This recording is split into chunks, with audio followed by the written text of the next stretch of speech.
마가복음 11장 1절부터 10절까지 돌아가면서 한 절씩 읽습니다. 그들이 예루살렘에 가까이 와서 감람산 벳바게와 베다니에 이르렀을 때에 예수께서 제자 중 둘을 보내시며 이르시되 너희는 맞은편 마을로 가라.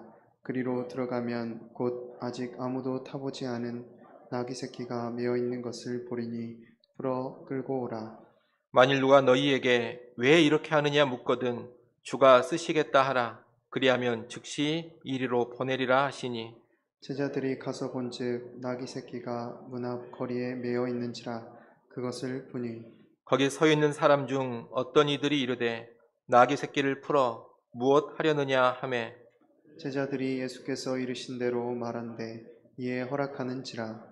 나귀 새끼를 예수께로 끌고 와서 자기들의 겉옷을 그 위에 얹어 놓음에 예수께서 타시니 많은 사람들은 자기들의 겉옷을 또 다른 이들은 들에서 벤 나뭇가지를 길에 펴며 앞에서 가고 뒤에서 따르는 자들이 소리 지르되 호산나 찬송하리로다 주의 이름으로 오시는 이여 찬송하리로다 오는 우리 조상 다윗의 나라여 가장 높은 곳에서 호산나 하더라. 아멘. 마가복음은 크게 세 부분으로 이루어졌음을 제가 여러 차례 말씀을 드렸습니다. 첫 번째 부분은 마가복음 1장부터 8장 전반부까지로 예수님의 갈릴리 사역입니다. 두 번째 부분은 마가복음 8장 후반부부터 10장까지로 예수님께서 예루살렘으로 올라가시는 여행길입니다. 세 번째 부분은 11장부터 16장까지로 예수님의 예루살렘 사역입니다. 이 중 세 번째 부분인 예수님의 예루살렘 사역은 예수님께서 예루살렘에 입성하심으로 시작이 됩니다. 오늘 본문은 바로 그 예루살렘 입성의 장면입니다. 본문 1절에 보면 예수님은 이제 예루살렘에 가까운 감람산 벳바게와 베다니에 도착을 하셨습니다. 이 감람산은 예루살렘 동편에 위치한 작은 산입니다. 그리고 벳바게와 베다니는 감람산 기슭에 위치한 마을들입니다. 이 베다니는 예루살렘에서 약 3km 정도밖에 떨어져 있지 않습니다. 예수님이 이 지역에 이르렀다는 것은 예수님이 이제 예루살렘 문전에 도달하셨음을 알려줍니다. 이때 예수님은 두 제자를 맞은편 마을로 보내시면서 아무도 타보지 않은 나귀 새끼가 메어 있을 텐데 그 나귀 새끼를 풀어서 끌고 오라고 명하십니다. 그런데 이 두 제자가 예수님 명령대로 그곳으로 가서 묶여있는 나귀 새끼를 풀어가지고 온다면 이 행동이 절도 행위로 비춰질 수가 있습니다. 당연히 주변 사람들이 지금 뭘 하는 것이냐 이렇게 물을 것입니다. 그래서 예수님은 누가 왜 이렇게 하느냐고 묻는다면 주가 쓰시겠다 하라 이렇게 알려주십니다. 주가 쓰시겠다고 하면 그 사람들이 즉시 그 나귀 새끼를 보내주리라는 겁니다. 제자들은 이 예수님 말씀대로 해서 나귀 새끼를 끌고 왔습니다. 그리고 예수님은 이 나귀 새끼를 타시고 예루살렘 성으로 들어가십니다. 이 입성은 구약 성경 스가랴 9장 9절 말씀의 성취입니다. 우리 스가랴 9장 9절 말씀을 한번 보겠습니다. 스가랴 9장 9절 말씀입니다.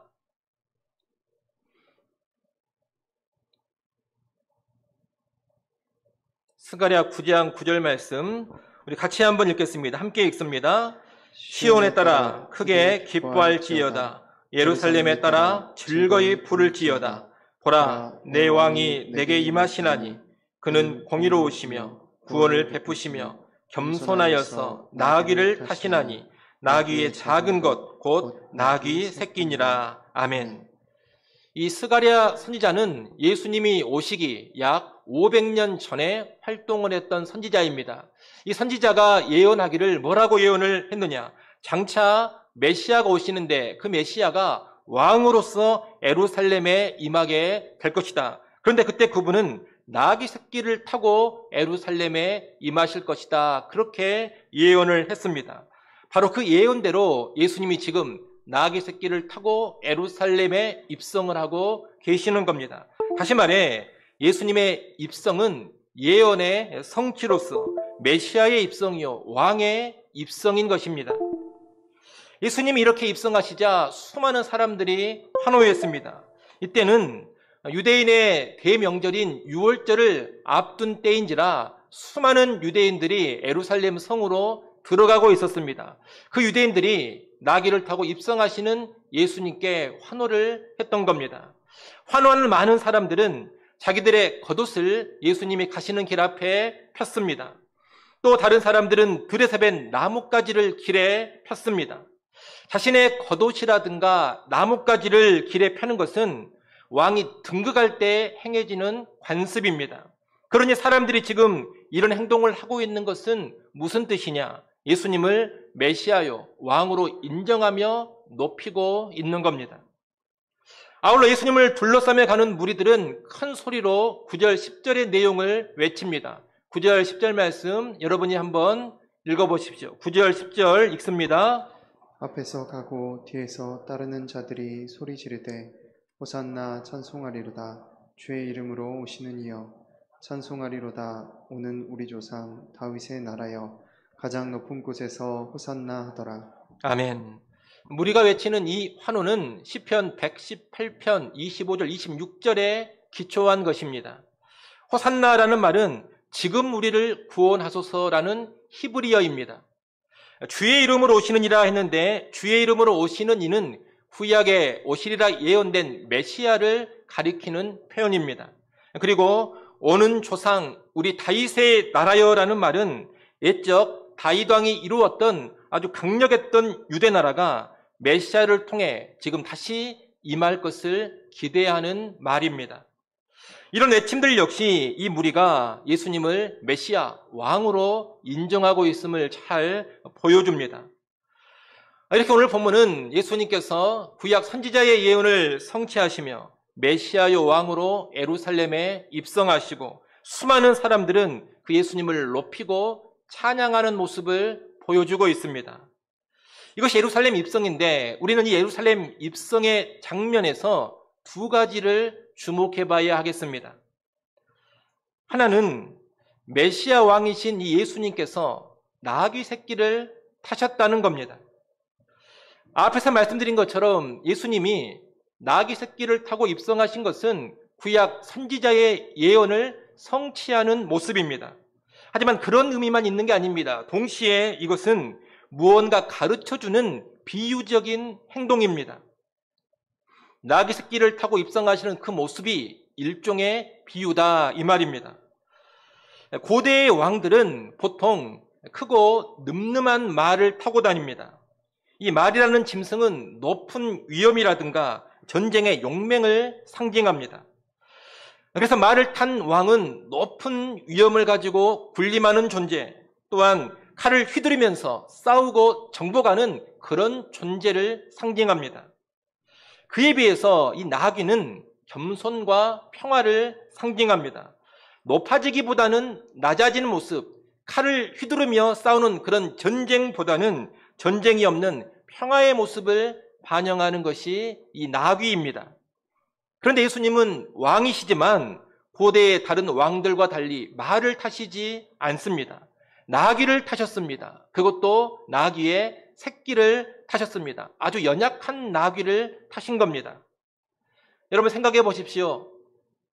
말을 탄 왕과 나귀 새끼를 탄 왕, 너무나 대조적이지 않습니까? 예전에 우리 언론에 북한 김정은 위원장이 백마를 타고 있는 사진이 보도된 적이 있었습니다. 그 사진을 보면 눈 덮인 하얀 백두산을 배경으로 해서 늠름한 백마를 이 김정은 위원장이 타고 있습니다. 지도자의 큰 위엄과 큰 능력을 과시하는 그런 사진입니다. 그런데 김정은 위원장이 이런 백마가 아닌 나귀 새끼를 타고 있다고 생각해 보십시오.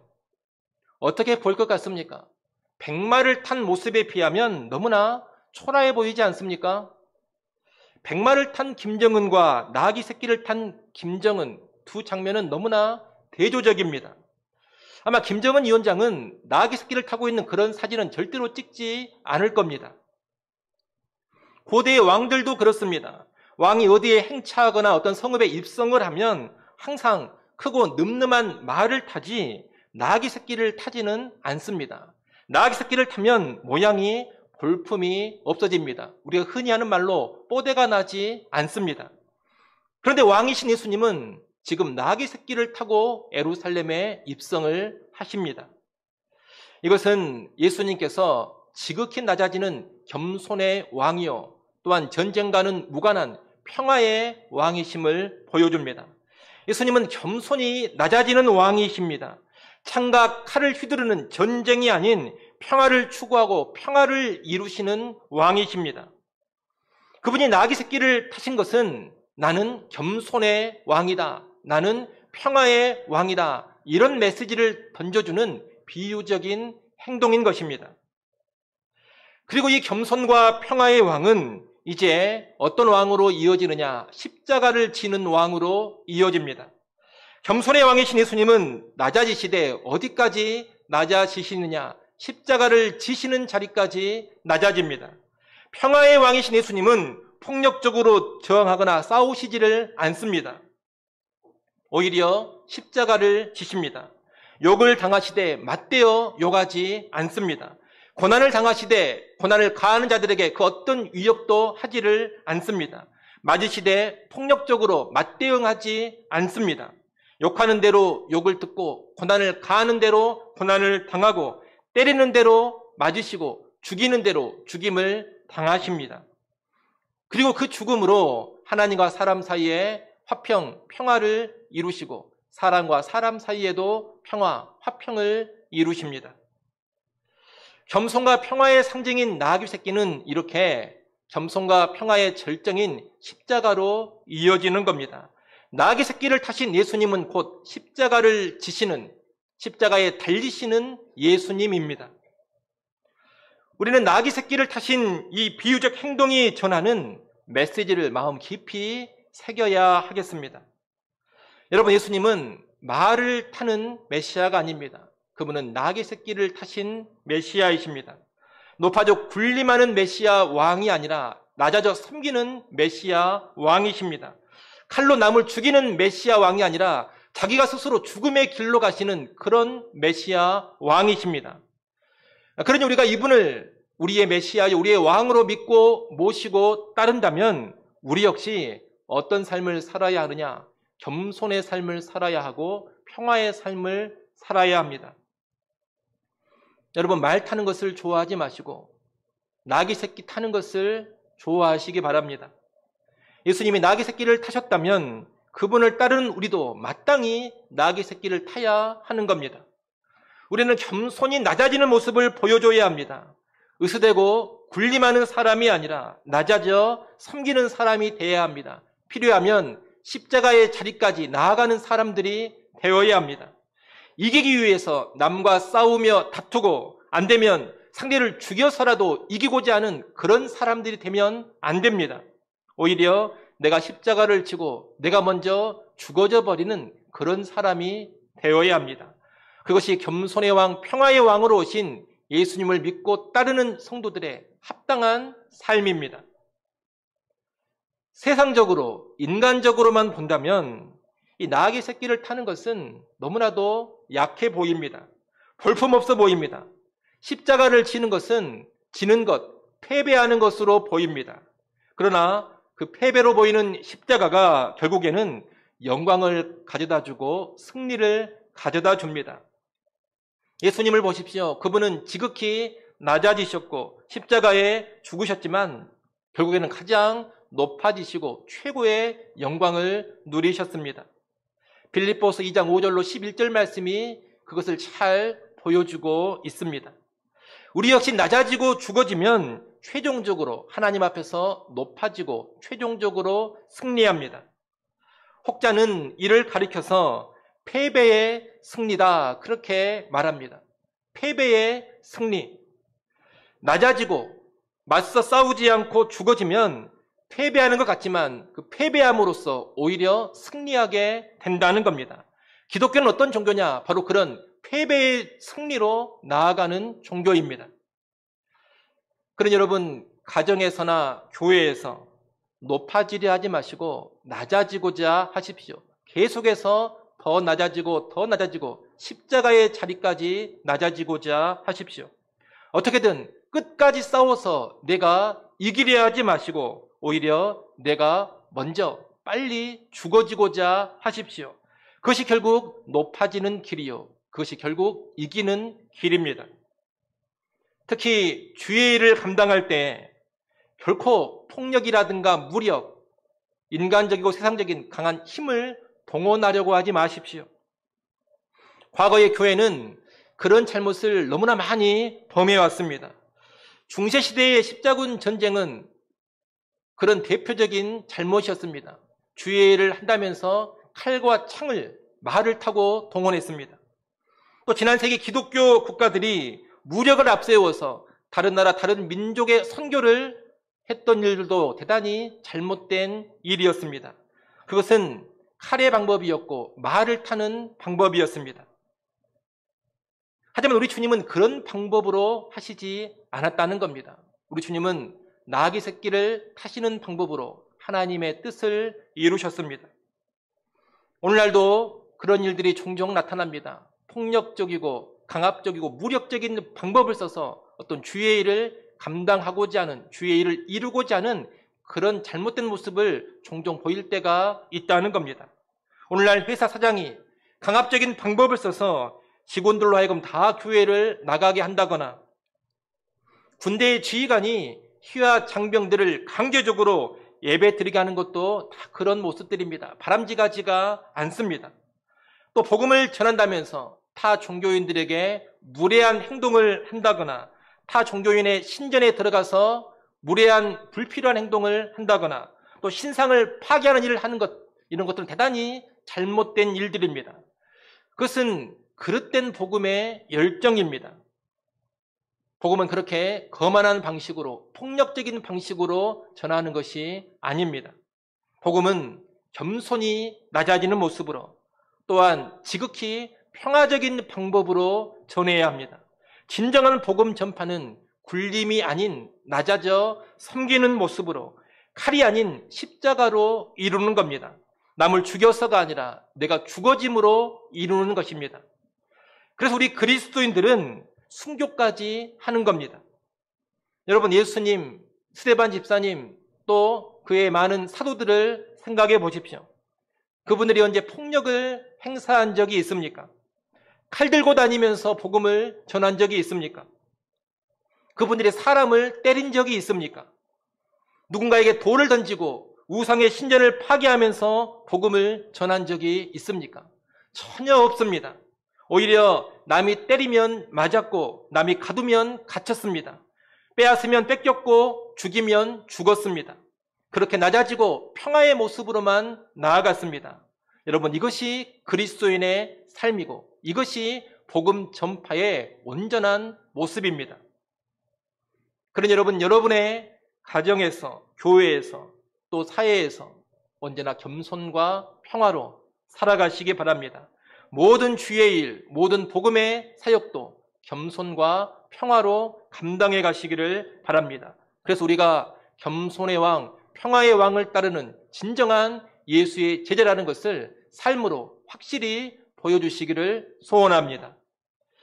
오늘 본문의 입성 장면에서 또 하나 주목해 봐야 할 것은 크게 오해하고 있는 무리입니다. 하나님의 뜻하신 메시아는 정치 군사적인 메시아가 아닌 십자가를 지시는 메시아였습니다. 정치 군사적인 해방을 가져다주는 그런 메시아가 아니라 대속의 십자가를 통해 죄로부터 구원해주는 메시아, 이것이 하나님의 뜻하신 메시아입니다. 예수님께서 나귀 새끼를 타신 것도 바로 그런 사실을 가르쳐주는 비유적인 행동이었습니다. 그러나 이 비유적인 가르침을 무리는 전혀 깨닫지를 못합니다.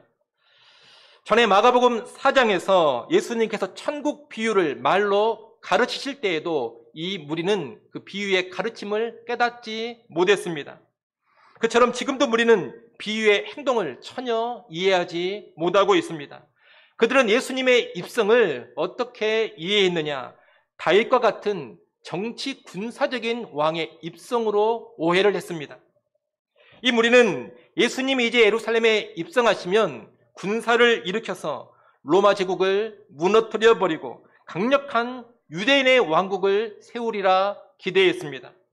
현재의 고통인 로마의 압제로부터 벗어나게 해주고 강력한 유대인의 왕국을 세워서 우리 유대인들이 온 천하위에 군림하게 되는 것을 갈망했습니다. 이것이 그들의 간절한 소원이었습니다. 그 간절한 소원을 예수님의 능력으로 이루어 주기를 고대했던 겁니다. 그래서 그토록 입성하는 예수님께 환호하며 찬송하며 소리를 쳤던 겁니다. 그러나 예수님은 그런 메시아가 아니었습니다. 예루살렘에 입성하신 후 예수님의 행보는 이 무리의 기대와는 전혀 달랐습니다. 우리가 나중에 보겠습니다만 예수님의 행보는 오히려 이 무리의 기대와 상충되었습니다. 그러자 이 무리는 어떤 반응을 보이느냐? 예수님께 즉각 등을 돌려버립니다. 오늘 본문에서 예수님을 메시아 왕으로 인정하면서 크게 찬송하고 환호했던 이 무리가 일주일도 못 돼서 예수를 십자가에 못 박으라고 외치는 사람들이 되어버립니다. 자신들의 뜻과 자기들의 간절한 소원을 이루어 주지 않자 예수님께 등을 돌리고 실망과 적개심을 나타낸 겁니다. 이를 보면 오늘 본문에 나타난 이들의 열정과 환호는 헛된 것이었고 그들의 찬송은 무의미한 것이었습니다. 이 무리의 모습이 오늘날 우리에게 큰 경종을 울립니다. 왜냐하면 오늘 우리도 이 무리처럼 하나님의 뜻이 아닌 내 뜻을 이루는데 목표를 두고 예수님께 환호할 수 있기 때문입니다. 우리는 예수님께서 내 뜻을 이루어 주시겠지, 내 현실적인 어려움을 해결해 주시겠지, 내 꿈과 소원을 이루어 주시겠지, 그런 목표로 예수님을 열렬히 찬양하고 예수님께 환호할 수 있습니다. 그런데 여러분, 신앙의 최우선의 목표가 자기 어려움을 해결하고 자기 소원을 이루는 것이라면 오늘 본문의 무리와 하등 다를 것이 없습니다. 단순히 자기가 원하는 복을 받고 이 땅에서 형통하기 위해 예수를 믿는다면 그 사람은 오늘 본문의 무리 가운데 한 사람이 되어버리는 겁니다. 그런 예수님을 열정적으로 찬양하며 예수님께 뜨겁게 환호합니다. 그러다가 일이 뒤틀리고 자기 소원이 성취되지 않으면 등 돌려버립니다. 내 어려움이 해결되지 않으면 예수께 실망했다면서 이제 예수님께는 눈길도 주지 않으려고 합니다. 나아가 예수를 모욕하고 못 박는 일에 앞장설 수도 있습니다. 나도 한때는 열심히 믿어봤는데 믿는 것 아무 소용없더라. 그런 예수 믿을 필요가 없다. 돈만 아깝고 시간만 아깝더라. 너도 믿지 마라. 아무 쓰잘데기 없다. 이런 말을 하는 그런 존재가 되어버릴 수도 있다는 겁니다. 이런 사람이 곧 본문의 무리들처럼 예수님께 환호하다가 실망하니 예수를 못 박으라고 외치는 그런 사람인 것입니다. 여러분, 하나님이 기뻐하시는 신앙생활은 내 소원이 이루어지고 내 뜻을 성취하는 것이 아닙니다. 참된 믿음의 사람은 자기 문제에 집착하지 않습니다. 내가 어떻게 되는가 여기에 지대한 관심을 갖지 않는다는 겁니다. 단지 내 삶 가운데 하나님의 뜻이 이루어지고 하나님의 계획이 성취되기를 원할 뿐입니다. 내 소원이 이루어지지 않고 내가 수치와 모욕을 당하고 내가 실패한다 하더라도 주께서 영광을 받으시고 주님의 일이 이루어져 간다면 그것으로 만족하게 여깁니다. 그것으로 기뻐하고 그것으로 감사해야 합니다. 여러분, 이것이 진정한 기독교 신앙입니다. 그리고 이것이 진짜로 예수를 제대로 믿는 겁니다. 이런 참 신앙의 고백이 찬송가 549장입니다. 이 찬송가의 작사자는 벤자민 슈몰크 목사입니다. 그는 아내인 안나 로지나와 함께 독일의 한 교회를 목회하고 있었습니다. 당시 독일은 오랜 전쟁으로 피폐해져 있었고 흑사병까지 돌아서 독일 인구가 1600만 명에서 600만 명으로 줄어든 상태였습니다. 무려 1000만 명의 독일 사람들이 죽어나간 겁니다. 목사도 너무나 부족해서 36개나 되는 마을을 이 벤자민 슈멀크 목사 혼자서 담당을 해야 했습니다. 그래서 슈멀크 목사 내에는 매우 벅찬 목회를 해야 했습니다. 한번 신방을 나가면 하루 종일 걸려 밤중에 돌아오기가 일쑤였고 어떤 때는 며칠씩 집을 비우기도 했습니다. 그럴 때마다 집에는 어린 아이들만 있었습니다. 1704년 어느 날 두 부부가 전도와 신방을 마치고 집에 돌아왔을 때의 일입니다. 집은 불이 나서 온데간데 없어져 버렸고 폐허가 된 잿더미 속에서 두 아이가 죽은 채 나란히 누워 있었습니다. 여러분, 그 모습이 얼마나 충격적입니까? 큰 충격을 받은 슈멀크 목사 부부는 한순간 넋이 나가버렸습니다. 정신을 잃어버렸습니다. 한참 시간이 지나서 정신을 차리고 이내 무릎을 꿇고서 하나님 앞에 부부가 눈물로 기도하기 시작했습니다. 그 눈물의 기도가 찬송가 549장의 가사가 되었습니다. 그 가사를 보면 1절이 이렇습니다. 내 주여 뜻대로 행하시옵소서. 온 몸과 영혼을 다 주께 드리니 이 세상 고락간 주 인도하시고 날 주관하셔서 뜻대로 하소서. 내 주여 뜻대로 행하시옵소서. 온 몸과 영혼을 다 주께 드리니 이 세상 돌아간 주 인도하시고 날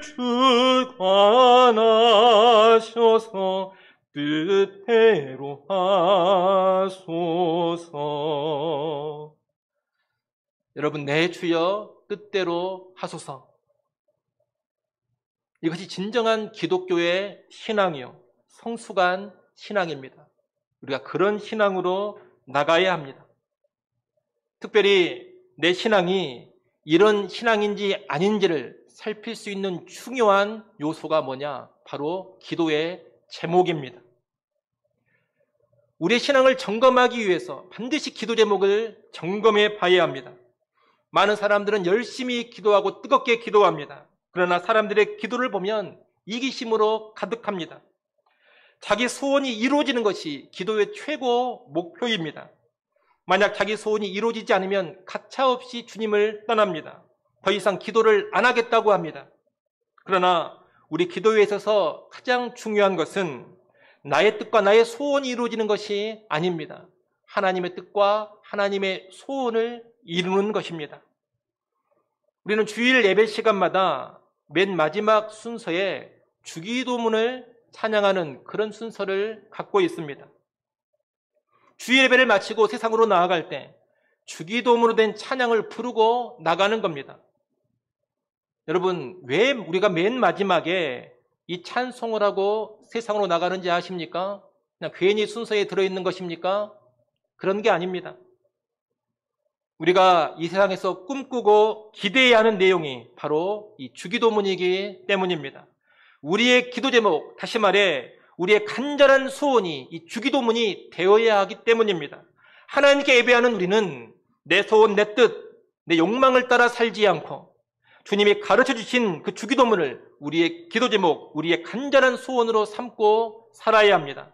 내 뜻이 아닌 하나님의 뜻, 내 소원이 아닌 하나님의 소원이 이루어지기를 갈망하며 살아야 합니다. 그런 의미에서 세상으로 파송되어 나가기 전에 이 주기도송을 부르고 나가는 겁니다. 예배 끝에 주기도문 찬양을 하면서 하나님, 이 한 주간도 내가 이 세상에서 이 기도를 드리며 살아가겠습니다. 이 주기도문을 세상 속에서 나의 소원으로, 나의 꿈으로 삼고 살아가겠습니다. 그런 결단을 내리는 겁니다. 여러분, 내 뜻이 아닌 주의 뜻에 집중하는 기도, 내 소원이 아닌 주의 소원을 이루기 위한 세상의 삶, 이것이 참된 신앙의 삶입니다. 우리가 그런 참된 신앙 꼭 가질 수 있기를 간절히 소원합니다. 이제 말씀을 정리합니다. 우리는 오늘 예수님께서 나귀 새끼를 타고 입성하시는 장면을 봤습니다. 이 사건은 예수님이 구약에 예언된 바로 그 메시아, 바로 그 왕이심을 분명히 보여줍니다. 그리고 예수님이 겸손의 왕이요 평화의 왕이심을 가르쳐 줍니다. 그러나 예수님께 환호하는 무리는 예수님이 그런 왕인 줄은 모르고 자기들의 뜻과 욕망에만 도취되어 있었습니다. 겸손과 평화, 십자가에는 전혀 관심이 없고 칼로 싸우고 정복하며 높아지고 군림하는 삶을 갈망했습니다. 예수를 이용해서 하나님의 뜻과 무관한 자기 소원만 이루고자 했습니다. 우리는 이 무리의 모습을 정말로 조심해야 하겠습니다. 우리는 예수를 제대로 알고 제대로 믿고 제대로 따라야 합니다. 예수님이 겸손과 평화의 왕이시니 오늘 우리도 겸손으로 살고 평화로 살아야 합니다. 또한 내 뜻과 내 욕망을 성취하기 위해 예수께 열광하는 것이 아니라 하나님의 뜻을 이루기 위한 열심으로 살아야 합니다. 겸손과 평화로 살아가는 사람, 하나님의 뜻을 알고 그 뜻을 앞세우며 살아가는 사람, 이 사람이 진정한 예수의 제자입니다. 우리 모두는 그런 참된 예수의 제자로 살아가기를 간절히 축원합니다. 기도하겠습니다. 하나님 아버지, 왕이신 예수님의 예루살렘 입성을 받습니다. 예수님이 구약에 예언된 바로 그 메시아, 바로 그 왕이심을 우리가 분명히 알고 믿게 하여 주시옵소서. 또한 그 왕을 믿고 섬기는 우리는 예수님처럼 겸손과 평화의 삶 살아가게 하여 주옵소서. 자꾸 높아지고 인간의 혈기와 인간의 힘으로 싸워 이기려는 우리를 긍휼히 여겨주시고 새롭게 하여 주시옵소서. 더욱더 낮아져 가게 하시고 십자가를 지고 죽어져 가게 하여 주옵소서. 또한 내 뜻과 내 욕망으로만 불타오르는 우리를 불쌍히 여겨 주시옵소서. 성령의 감화로 내 뜻을 내려놓게 하시고 하나님의 뜻을 위한 열심과 열정으로 살아가게 하여 주옵소서. 예수님의 이름으로 기도드리옵나이다. 아멘.